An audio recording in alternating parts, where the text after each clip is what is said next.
আমাকে ভোট দিবেন না, দিয়েন না, ডাজন্ট ম্যাটার। আমি আপনার ভোট বলছি না যে আমাকে ভোট দিতে হবে, আমি আপনাকে শুধু বলছি আমাকে সহযোগিতা করুন। নিরপেক্ষ সরকার প্রতিষ্ঠার মাধ্যমে আমরা যে নির্বাচন পার হব, সেই নির্বাচনে বিএনপি সরকার গঠন করলে বিএনপি একা সরকার গঠন করবে না। কারণ আমার বক্তব্যের শুরুতে আমি দেশের যে সংক্ষিপ্ত ভয়াবহ চিত্র আপনাদের সামনে তুলে ধরেছি, এই চিত্র, এই দেশকে যদি এই চিত্র মুক্ত করতে হয়, তাহলে বাংলাদেশের যত রাজনৈতিক দল আছে যারা গণতন্ত্রে বিশ্বাস করেন, যারা বিশ্বাস করেন মানুষের ভোটের অধিকারে, যারা বিশ্বাস করেন মানুষের বাক স্বাধীনতায়, আমাদেরকে সকলকে একত্রিত কাজ করতে হবে। আমরা নিরপেক্ষ সরকারের মাধ্যমে আমরা নির্বাচন বৈতরণী পার হলে আমরা একটি জাতীয় সরকার গঠন করব। সেই জাতীয় সরকারে আমাদের সাথে যারা যারা থাকবেন, এই আন্দোলনে শরিক হবেন, তাদের সকলকে নিব। শুধু যে মন্ত্রিসভায় তারা থাকবেন নট দ্যাট, সেটি উদ্দেশ্য নয়। উদ্দেশ্য কি?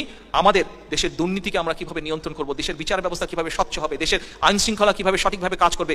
বিএনপি হিসেবে আমাদের যে মতামত থাকবে, আমরা চাই অন্য অন্য রাজনৈতিক দল যারা আমাদের সাথে আসবেন তাদেরও সেই সব বিষয়ে মতামত থাকবে, এবং একসাথে বসে আমরা সঠিকভাবে নির্ণয় করে একটি